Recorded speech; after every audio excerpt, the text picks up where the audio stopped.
સુરેન્દ્રનગરમાં રાજકોટ લોકસભાની સીટ પરથી પરસોત્તમ રૂપાલાની ટિકિટ રદ કરવા મુદ્દે ક્ષત્રિય સમાજની મહિલાઓએ 3 દિવસનું અલ્ટિમેટમ આપ્યું હતું। 3 દિવસમાં ટિકિટ રદ નહીં કરવામાં આવે તો ક્ષત્રિય સમાજ ઉગ્ર રીતે મેદાને આવશે। નૈનાબા જાડેજાનું નિવેદન એવું સામે આવ્યું છે। સુરેન્દ્રનગર દરબાર બોર્ડિંગ ખાતે ક્ષત્રિય સમાજના 5000થી વધુ આગેવાનો એકત્રિત થયા હતા। પરસોત્તમ રૂપાલા સામે ઉગ્ર વિરોધ નોંધાવ્યો હતો। ક્ષત્રિય સમાજની મહિલાઓ પણ આ સંમેલનમાં ઉપસ્થિત રહી હતી। નૈનાબા જાડેજા, પ્રતિભા રાઉલની સહિતની ક્ષત્રિય સમાજની મહિલાઓ પણ આ સંમેલનમાં હાજર રહી હતી। તાત્કાલિકપણે ટિકિટ રદ કરવાની ઉગ્ર માંગ ઉઠી હતી। આજ રોજ સુરેન્દ્રનગર કરણી સેનાને ક્ષત્રિય સમાજ દ્વારા દરબાર બોર્ડિંગ ખાતે આવેલ ક્ષત્રિય સમાજની વાડી ખાતે મહાક્ષત્રિય સંમેલન ચિંતન શિબિર યોજાઈ હતી। આ ચિંતન શિબિર અને મહાસંમેલનમાં પરસોત્તમ રૂપાલા દ્વારા કરેલ બફાટને લઈ પરસોત્તમ રૂપાલાની ટિકિટ રદ કરવા માટે ચીમકી ઉચ્ચારવામાં આવી હતી અને આ સંમેલનની અંદર કરણી સેના તેમજ ક્ષત્રિય સમાજ દ્વારા સંમેલનનું આયોજન કરવામાં આવ્યું હતું। આ સંમેલનમાં ક્ષત્રિય સમાજ તેમજ કરણી સેનાના આગેવાનો અને મોટી સંખ્યામાં ક્ષત્રિય સમાજના ભાઈઓ તથા બહેનો હાજર રહ્યા હતા અને ક્ષત્રિય આગેવાન તેમજ કરણી સેના દ્વારા પરસોત્તમ રૂપાલાની ટિકિટ રદ કરવા માટે ઉગ્ર માંગ કરવામાં આવી હતી, જેને લઈ ક્ષત્રિય સમાજના આગેવાનોએ સરકારને આડે હાથ લીધી હતી। જો પરસોત્તમ રૂપાલાની ટિકિટ રદ કરવામાં નહીં આવે તો ભાજપ સરકારને 10 જેટલી સીટો ઉપર મોટું નુકસાન ભોગવવાનો વારો આવશે તેવી પણ ચીમકી ઉચ્ચારવામાં આવી હતી અને આ સંમેલનની અંદર તમામ કરણી સેનાના હોદ્દેદારો, આગેવાનો તેમજ ક્ષત્રિય સમાજના પ્રમુખ અને ગુજરાત બનાવવામાં આવેલ ક્ષત્રિય સમાજની 90 જેટલા સમિતિના આગેવાનો હાજર રહ્યા હતા અને આ તમામ કાર્યક્રમ સુરેન્દ્રનગર જિલ્લા કરણી સેના અને ક્ષત્રિય સમાજ દ્વારા પરસોત્તમ રૂપાલા નિવેદનને વખોડી કાઢીને વિરોધ કરવામાં આવ્યો હતો। આ સંમેલનને સફળ બનાવવા માટે કરણી સેનાના સભ્યોને ક્ષત્રિય સમાજના આગેવાનોએ ભારે જહેમત ઉઠાવી હતી। આજે વિશાળ સંમેલન છે। અમારા આંદોલનના ત્રીજા તબક્કામાં અમારું આંદોલન પહોંચેલું છે, એનું આ સંમેલન છે। પહેલી વખત જ્યારે એક સામાન્ય મિટિંગ ભરીને અમે અમારો રોષ વ્યક્ત કરેલો અને બધાને વાત કરેલી કે આ જે નિવેદન છે ખોટું છે અને આની ટિકિટ પાછી ખેંચાવી જોઈએ, પ્રતિનિધિ તરીકે આ વ્યક્તિ અમને સ્વીકાર્ય નથી। પછી એ વાત અમારી માન્ય રાખવામાં ન આવી એટલે અમે બધા આવેદનપત્ર આપ્યું। આવેદનપત્રમાં અમે કીધેલું કે આ આંદોલન ઉગ્ર બનશે। પછી પુત્રાદનના કાર્યક્રમો શરૂ થયા અને આ ત્રીજા તબક્કામાં આજે વિશાળ સંખ્યામાં 10,000થી વધારે લોકો અહીંયા ભેગા થયા છે અને પરસોત્તમ રૂપાલાની ટિકિટ રદ કરવાની ઉગ્ર માંગણી સાથે અહીંયા અમે ભેગા થયા છીએ। આ હજી લોકશાહીની ઢબે અમારું આંદોલન ચાલે છે અને લોકશાહીની ઢબે અમે આંદોલન ચલાવવા માંગીએ છીએ। અમે ચાહીએ છીએ કે સામાજિક સૌહાર્દ બની રહે અને જે આ સાંપ્રત સમયમાં જે બનાવ બને છે એ ના બને અને શાંતિથી બધું પતી જાય। પરસોત્તમ રૂપાલાને એક પ્રતિનિધિ તરીકે તમે પાછો ખેંચી લો એટલે આ બાબતનો અંત આવી જશે। આવનારા દિવસોમાં અમારો ત્રીજા તબક્કાનો કાર્યક્રમ છે। જો હજી આગળ પણ અમારી માંગણીને ધ્યાન ઉપર દેવામાં નહીં આવે અને ક્ષત્રિય સમાજને સિરિયસ લાઇટલી લેવાની જો કોઈ ભૂલ કરશે તો એના ગંભીર પરિણામો ભોગવવા પડશે। આ આંદોલન જે છે એ લોકશાહી ઢબે આંદોલન ચાલે છે અને આ લોકશાહી ઢબે આંદોલન ચાલતું આંદોલન અમે આજે જિલ્લા લેવલે લાયા છીએ। કાલે જિલ્લા લેવલથી તાલુકા લેવલે જશું, તાલુકા લેવલથી ગ્રામ્ય લેવલે જશું અને ગ્રામ્યથી એક ઘર સુધી અમારી વાત પહોંચશે અને પરસોત્તમ રૂપાલાને ટિકિટ કાપવી પડશે અને કાપવી પડશે। જય માતાજી।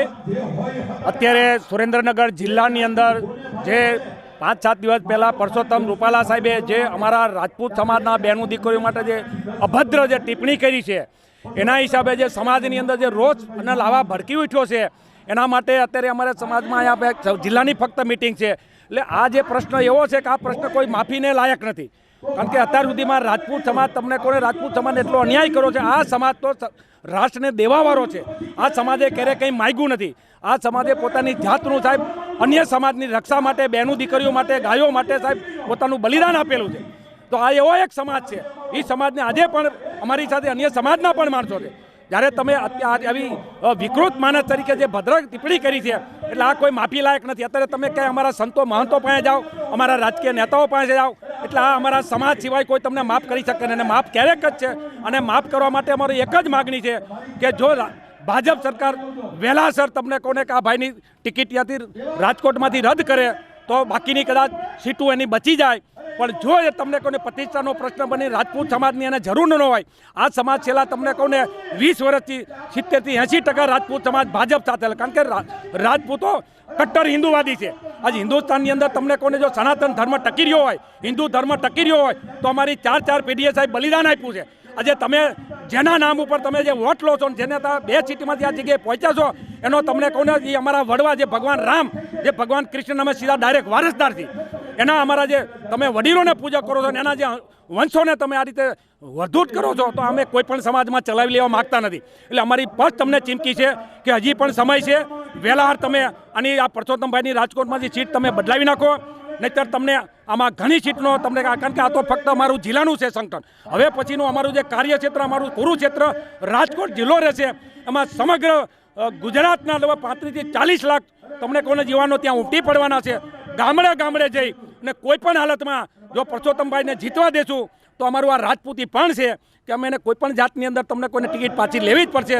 અન્યથા ભાજપ સમાજને ખૂબ જ મોટું નુકસાન થવાનું છે. જો ભાજપ સમાજ રાજપૂત સમાજ પ્રત્યે માનધારા લાગતી હોય અને એને જો અમારા પ્રત્યે કંઈ લાગણી હોય તો એક વ્યક્તિ માટે કોઈ પ્રતિષ્ઠાનો પ્રશ્ન બનાવી અને તમે એની ટિકિટ, અમને કોઈ પક્ષ સામે વાંધો નથી, કારણ કે અમે મોદી સાહેબને માની છીએ. મોદી સાહેબ એક રાષ્ટ્રવાદી નેતા છે, રાષ્ટ્ર માટે છે, સનાતન ધર્મ માટે જે કામ કરે છે એના અમે પૂરેપૂરો 100% સપોર્ટ છે.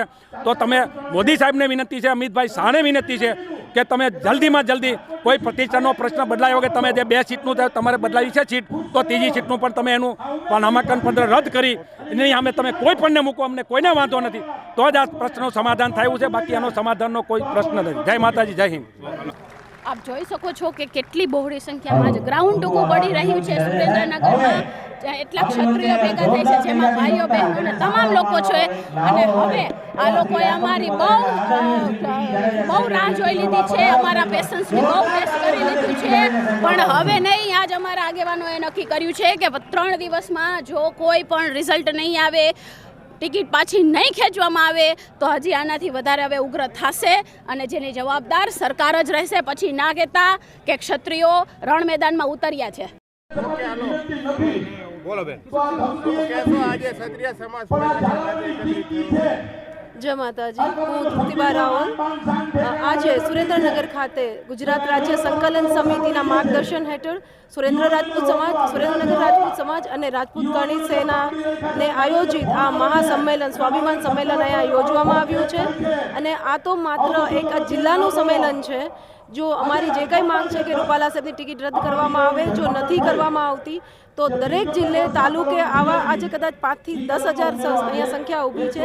આ માત્ર એક જિલ્લાનું સંમેલન છે, પણ જો ટિકિટ રદ કરવામાં નથી આવતી તો આ સંમેલન આખું ગુજરાતનું એક સંમેલન રાજકોટ ખાતે મોટી સંખ્યામાં કરવામાં આવશે. અને આજે અહીંયા સૌએ એક નિર્ધાર પર કરેલો છે કે જો હજી પાર્ટી આમાં રૂપાલા સાહેબ માટે સોફ્ટ કોર્નર રાખે છે તો રૂપાલા સાહેબની એક પણ એમની સભા, પ્રચાર પ્રસારની સભા રાજપૂત સમાજ નહીં થવા દે એવી અહીંયા ચીમકી આપે છે. Bureau report, Janadesh news, Surendranagar.